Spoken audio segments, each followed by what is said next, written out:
Okay, so you're listening to the tape played in court as Cheyanne Harris gave a statement to police outside of court. I got Latonia Hines with me from Georgia, Atlanta, Georgia, a prosecutor, an Emmy Award-winning TV legal analyst, and to many probably the most important credential, a hardcore Gators fan. Latonia, welcome back to the show. Thank you. Thank you so much, Bob. Yes.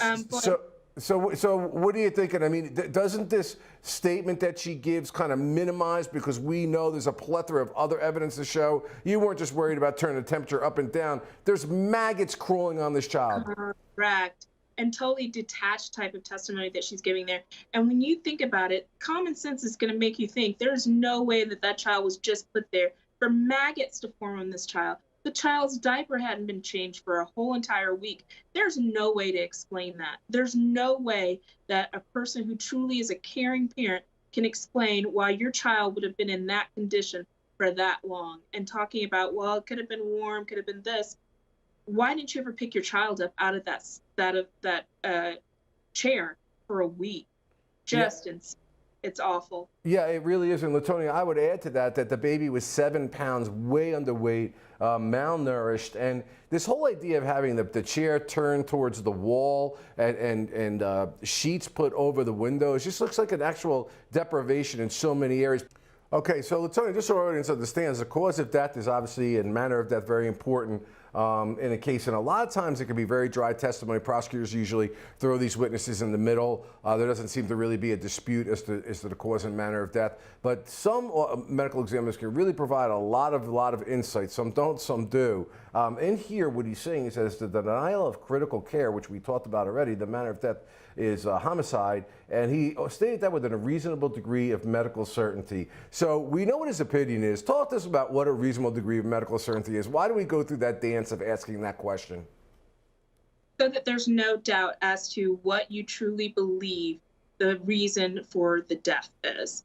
And so that it's almost like elimination of other possible causes. And so that's what he's done. And what he did that I thought was brilliant is that he almost broke it down in a way for the prosecutors also when they start talking about, or when the judge starts talking about the charges, about what the elements are.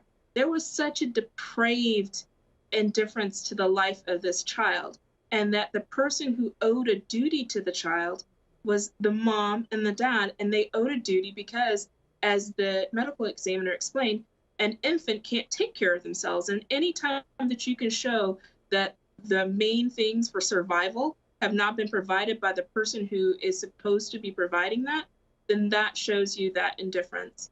And I thought he did a great job. But that's why medical certainty, that you can pinpoint without a doubt that cause of death. You know, Latonia, let me ask you this question. I think that when you juxtapose what you just said versus the care of the 2-year-old who everyone testified seemed healthy, well-fed, clean, and that this baby seemed to be put in this, like, the chairs turned towards a wall, blankets over the windows depriving it of sunlight, left in a diaper for 9 to 14 days in the state of disrepair, malnourished, dehydrated. It almost gets to a point of just clearly premeditated, purposeful murder, not just neglect. And what you'll find sometimes too, Bob, in some of these like abuse cases, you will find sometimes that one of the other children is treated well. It's almost like one child is the target child. We've talked about this on this network about the Tiffany Moss case that happened here in Georgia, where you've got the other children seem totally well, but Tiffany Moss, the mom, totally gave no help or any type of aid to the other adopted her non-biological child, her stepchild. And sometimes that's what happens. And I think that this is one of those cases as well, where the abuse is targeted on one particular child, while the other children seem to be seemingly fine. And there's no way to be able to explain around that any better, I think. Latonia, based on your experience, do you think there becomes, for statistically the average, I'm not saying everyone, an epiphany after the arrest, going to court, listening to this horrible testimony from the first responders, the police, and the medical examiner, where the people actually feel remorse and are sorrowful, not for what they're going through, but for what they did? Or is there some sort of sick rationalization in their mind that still goes on? I think it's a combination of things. I think you have some people who, if they were on drugs or whatever, and they totally had no ability to care because they are just totally consumed with their drugs. And then maybe now that they've been clean for a while, then they realize the magnitude of what's happened.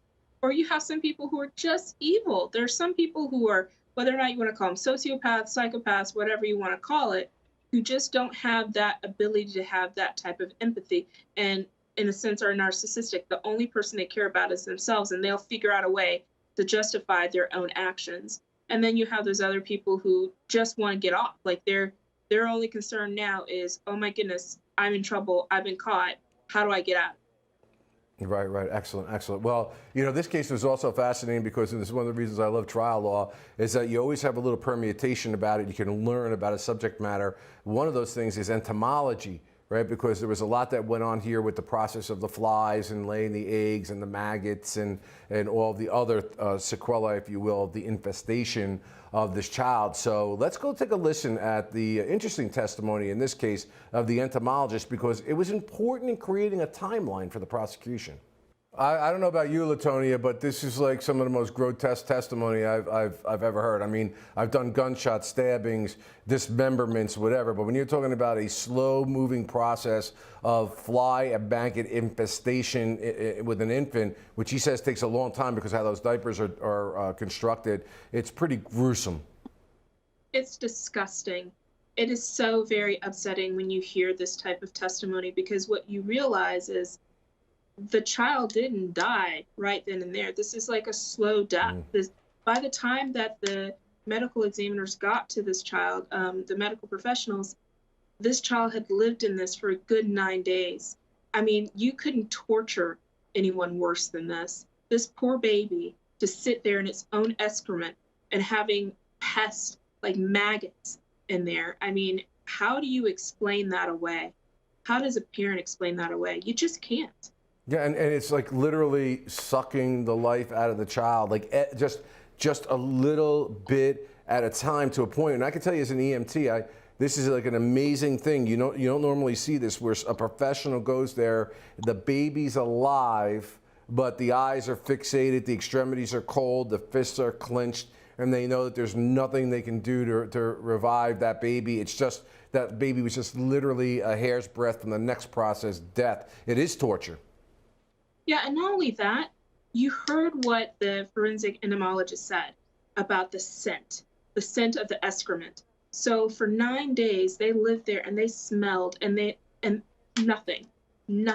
They did absolutely nothing. He stated all it would have taken is if you would have cleaned that diaper one time. When you clean that diaper that one time with the excrement, whatever that's clean, then the maggots would have went with it. But no, you chose to leave that child like that. Yeah, and it doesn't make a sympathetic defendant when you're listening to it, when you're saying that mental illness is the monster here, not the individual person, and there were 2 of them, each one of which could have prevented this from happening. Latonia, thanks as always for the great legal analysis. We are doing a segment here on Rewind, Moms That Kill.